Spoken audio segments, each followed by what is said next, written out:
Assalamualaikum warahmatullahi wabarakatuh. Perkenalkan, nama saya Zulfani dari program studi Ilmu Al-Quran dan Tafsir. Dan tema video saya yaitu tentang LGBT dalam perspektif Islam. Istilah LGBT tidak asing lagi terdengar di telinga kita. Belakangan ini muncul beberapa permasalahan yang cukup viral dan menjadi perbincangan, tidak hanya di lingkup remaja, akan tetapi di semua kalangan di Indonesia terkait LGBT ini. Mengenai penyimpangan, apakah LGBT adalah sebuah penyimpangan? Dan siapa saja pelaku-pelakunya? Dan mengapa LGBT semakin berani untuk unjuk gigi di Indonesia? Bagaimana LGBT dalam kalangan Islam? Kompleks dan perlu kita kaji bersama. Untuk berdiskusi, saya berharap semoga kita dapat menemukan jawaban atas segala pertanyaan yang muncul dalam pikiran kita selama ini. Harapannya permasalahan terkait LGBT tidak menjadi hal yang salah kaprah atau sekedar judgement terhadap segelintir kalangan semata. Dan untuk memahami bagaimana hukum LGBT dalam perspektif Islam, maka akan saya jelaskan satu persatu dari makna LGBT, yaitu lesbi, gay, biseksual, dan transgender. Dan yang pertama adalah lesbi. Apa itu lesbi? Lesbian yaitu suatu istilah untuk kaum perempuan yang suka sesama jenisnya atau sama-sama perempuan. Hal ini mencakup ketertarikan baik secara fisik, seksual, maupun emosional.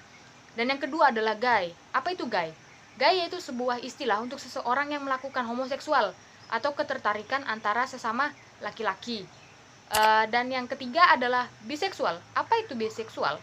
Yaitu sebuah istilah untuk seseorang yang tertarik kepada perempuan ataupun laki-laki secara bersamaan.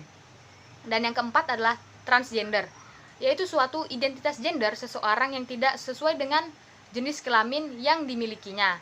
Itu adalah pemaparan dari kata-kata LGBT. Diskusi tentang LGBT, lesbian, gay, biseksual, dan transgender kembali hangat seiring kontroversi legalisasi LGBT di Indonesia yang berpenduduk mayoritas muslim.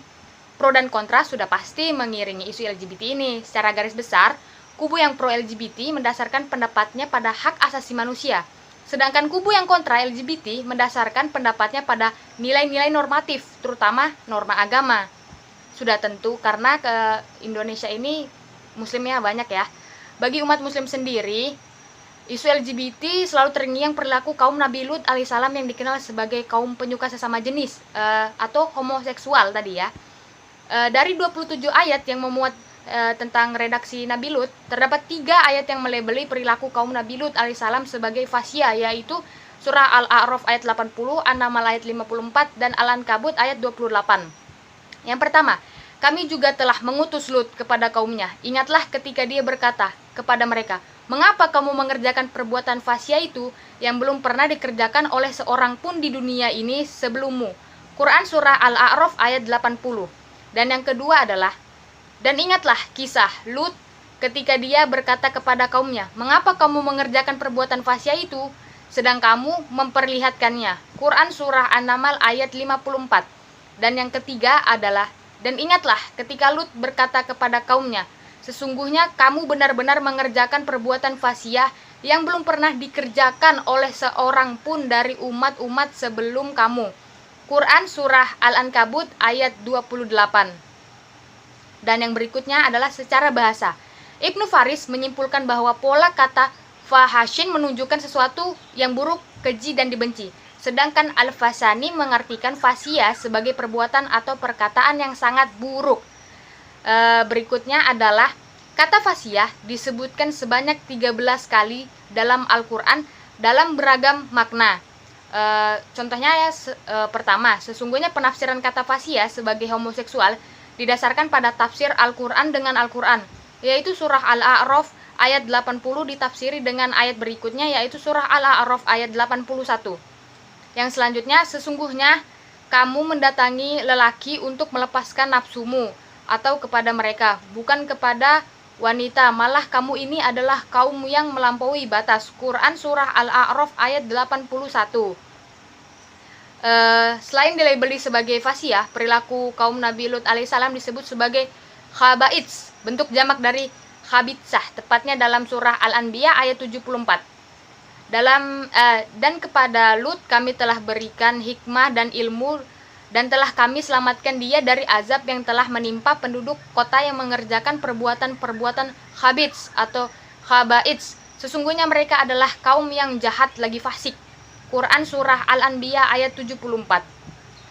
Secara bahasa, Ibnu Faris menyimpulkan bahwa pola kata khabasa adalah antonim dari kata toib, yang artinya baik, bagus, bersih, dan sebagainya. Jadi khabits berarti buruk, jelek, kotor, dan sebagainya juga.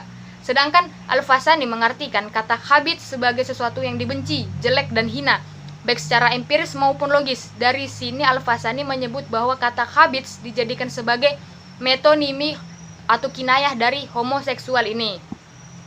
Kata khaba'its hanya disebutkan 2 kali dalam Al-Quran. Pertama, surah Al-Anbiya ayat 74 yang berhubungan dengan perilaku homoseksual. Yang kedua, surah Al-A'raf ayat 157 yang berhubungan dengan aneka makanan yang diharamkan seperti babi, darah, dan bangkai. Simpulan dari paparan saya ini yang mengenai ini adalah Al-Quran setelah melabeli homoseksual sebagai perilaku fasiah, yang berarti perbuatan keji dan tergolong dosa besar, dan sebagai perilaku habits yang berarti perbuatan hina baik secara logis maupun empiris. Secara logis, homoseksual dinilai hina karena menyalahi fitrah manusia normal yang menyukai lawan jenis. Dan secara empiris, homoseksual dinilai hina oleh mayoritas umat manusia di berbagai belahan dunia. Tampaknya bukan hanya Islam nih yang mengingkarinya, melainkan seluruh agama di dunia juga mengingkari perbuatan homoseksual. Karena homoseksual itu menyimpang ya. Dari penjelasan saya sudah sangat jelas bahwa Islam sangat keras dalam menyikapi problem LGBT. Dalam Al-Quran kita telah diberi rambu-rambu, telah diberitahu akan bahaya LGBT. Sebelum LGBT ada di zaman sekarang, dahulu di masa Nabi Lut juga terjadi seperti ini, dan hukuman Allah Subhanahu wa taala sangatlah pedih dan menakutkan. Allah Subhanahu wa taala melaknat orang-orang yang melakukan perbuatan seperti perbuatan kaum Nabi Lut. Bahkan dijelaskan juga bahwa saat itu Allah Subhanahu wa taala menghukum kaum Nabi Lut yang melakukan perbuatan semacam LGBT dengan hujan batu yang bertubi-tubi, dan batu tersebut terbuat dari tanah yang terbakar. Dan sesungguhnya LGBT merupakan sesuatu perbuatan yang menyimpang dari fitrah manusia yang sesungguhnya. Dengan kata lain, hukum LGBT dalam Islam adalah haram. Yang terpenting saat ini adalah kita harus mampu menjaga diri dari perbuatan-perbuatan yang menyimpang tersebut, serta saling mengingatkan antar sesama. Karena kita sebagai sesama muslim wajib untuk saling mengingatkan supaya kita semua terhindar dari siksa api neraka. Namun kita sebagai sesama manusia janganlah juga kita berbuat diskriminasi terhadap orang yang telah terjerumus ke dalam perbuatan LGBT ini. Akan tetapi kita harus berusaha mengembalikan mereka agar mereka kembali ke jalan yang benar. Demikian penjelasan saya mengenai hukum LGBT dalam dunia keislaman. Inti dari penjelasan saya adalah kita harus mampu menjaga diri kita dan keluarga dan kerabat-kerabat terdekat dan siapapun itu dari perbuatan menyimpang LGBT ini. Sesungguhnya LGBT merupakan perbuatan yang dilaknat oleh Allah Subhanahu wa taala.